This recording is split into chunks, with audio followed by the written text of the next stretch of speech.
Ya, ahora sí, comenzamos. Sí, ahora sí. ¿Ya? Ya. Quien les habla es el profesor Antonio Hermógenes Achún Cedeño, presidente del Eje de Investigación y Vigorización de la Etnia Muchic, María Magdalena Fernández Sachún de Sachún Ñique. En estos momentos me cabe el honor de hablar acerca de la historia de mi pueblo, que es Moche. Y empezamos diciendo de que nuestra cultura milenaria y ancestral, que es la cultura andina, que nace en Venezuela, todo lo que es Colombia, todo lo que es Ecuador, Perú, Chile, Bolivia y todo lo que es Argentina.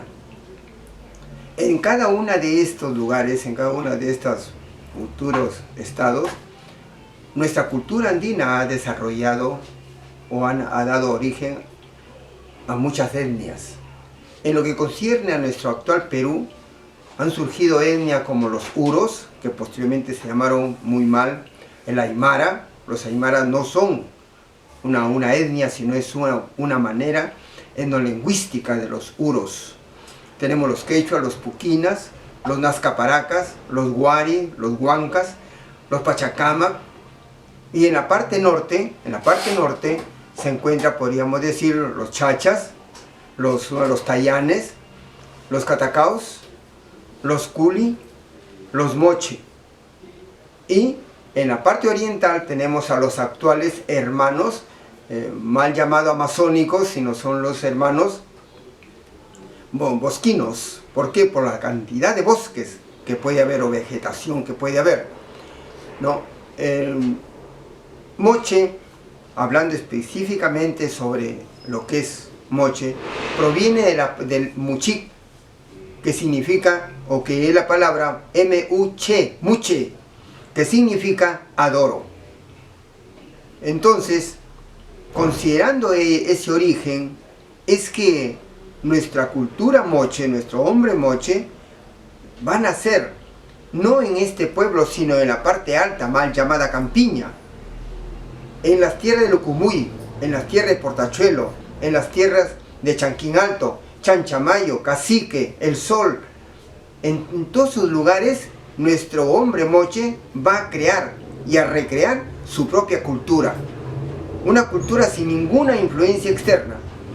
Este hombre Moche, que va a crear y recrear su propia cultura en estos lugares, prácticamente va a tener como base o fundamento para su existencia a la pesca de río, porque comenzó a vivir cerca a lo que es actualmente el río Moche, que en ese tiempo se llamó el Río Grande o Río con H. En ese lugar es que nace nuestra cultura Moche, realizado por el hombre Moche. Esto va a permitir de que nuestro hombre Moche comience a relacionarse con todo su medio ambiente, es decir, con su comunidad natural. La comunidad humana, que era del hombre, se va a relacionar podríamos decir, de una forma recíproca, va a relacionarse con su comunidad natural, o sea, su flora y su fauna.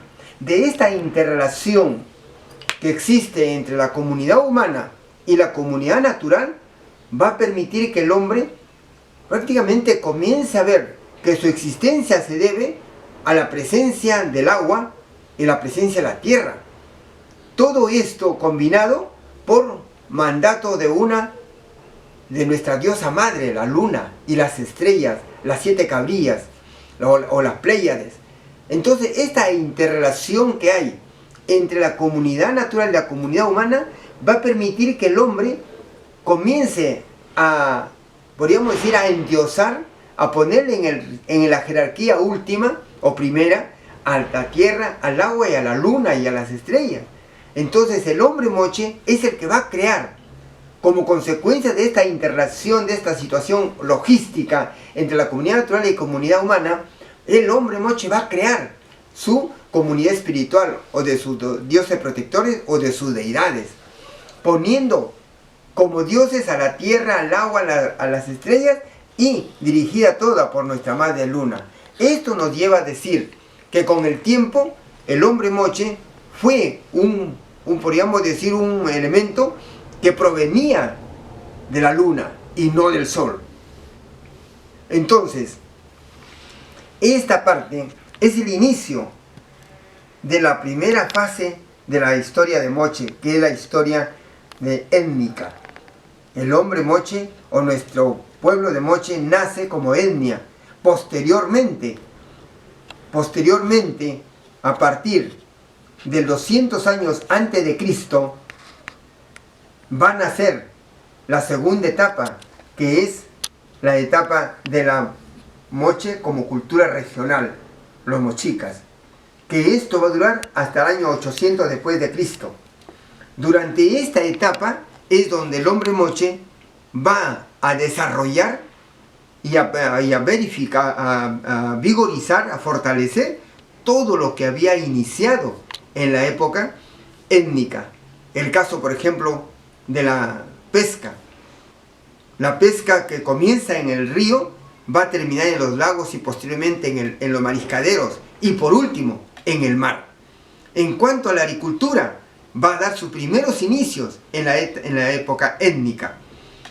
En cuanto al arte, es en este momento donde el hombre Moche va a empezar a danzar como la resbalosa, la puerca raspada, o la cancha, o la puerca raspada, que digo, y la resbalosa.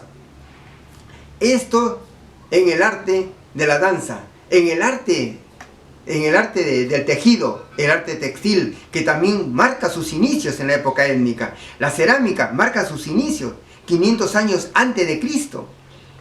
Entonces todo esto va a vigorizarse, como repito, va a fortalecerse una vez que Moche ingresa a la segunda etapa, que es la etapa de la cultura regional.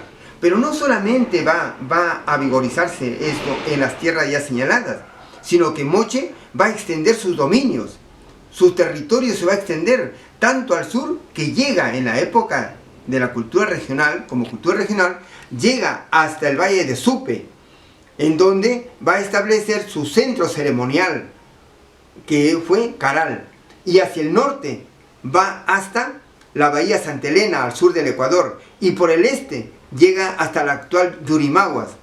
Por el oeste, las 5 millas marítimas, que es prácticamente la base que hoy en la actualidad lo está pidiendo a gritos todos los pescadores mal llamados artesanales, que son los pescadores muchic andinos. Entonces, viéndolo actualmente, desde Supe, Yurimaguas y el sur del Ecuador, prácticamente es todo estos 9 actuales departamentos lo que constituyeron la base y fundamento para la existencia milenaria y ancestral de la cultura Moche.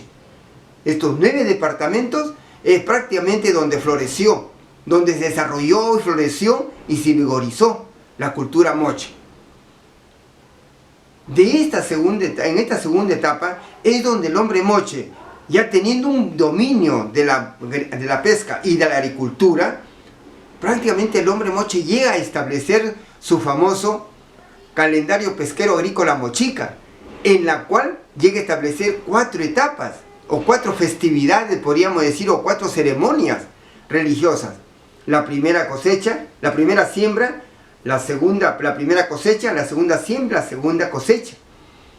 Estas 4 sirvieron para que el hombre Moche no solamente haga un pedimento a la Madre Luna, sino que también haga un agradecimiento, dé una gratitud con los mejores frutos de su cosecha, le dé hacia la Madre Luna, a la Madre Tierra y a la Madre Agua y a las estrellas. Entonces, vemos que el hombre Moche fue un bien agradecido.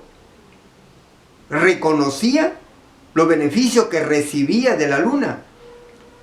La luna, la tierra y el agua, elementos femeninos. Las estrellas, elementos femeninos. Entonces, el hombre Moche, desde este punto de vista, fue un defensor, fue un amable hombre, un amable compañero de toda la parte femenina.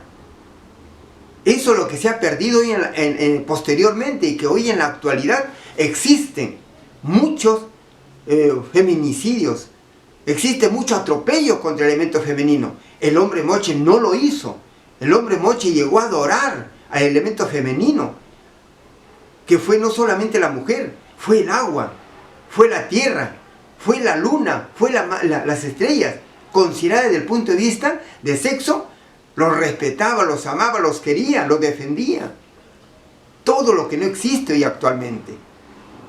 Entonces, el hombre moche llega a ser un pionero de todo este acontecimiento que quiere poner los gobiernos a través del Ministerio de la Mujer. El hombre, por eso es que, como repito, desde este momento es que solicito, así, para que haya una recuperación del sentir del hombre moche, de esa actitud que tuvo el hombre andino, especialmente moche, hacia el elemento femenino, que ya desde esa época, hace más de 1200 años que el hombre moche respetó el elemento femenino. Pasando de esta época, pasamos a la tercera, que es la etapa de las invasiones, los dominios, en donde la primera invasión que sufrimos fue de los guaritahuanacos, quienes llegaron a la parte salieron a la parte de Arequipa, actual de Arequipa, Moquegua, y llegaron a lo que es actualmente el Balneario de las Delicias. Y de ahí empezaron a fundar el primer pueblo, que para ellos era una imitación de lo que había al costado del lago Titicaca, que fue Taquila. Y ahí en ese lugar, los uros, los guaritahuanacos establecieron 3 dinastías. La primera dinastía de los Tacainamos, la segunda dinastía de los Michansamán y la tercera dinastía de los Chayhuac, quedando último de los Chayhuac, Antonio Chayhuac Casamusa. Este señor hace prácticamente el ingreso hacia la cuarta etapa, que es la influencia hispana, con la presencia de Francisco Pizarro y Diego de Almagro, fundando la villa de Trujillo en tierra mochica. Entonces, fue Antonio Chayhuac Casamusa que en complicidad, así digo, en complicidad con el señor Martín Estete, logra establecer acá el primer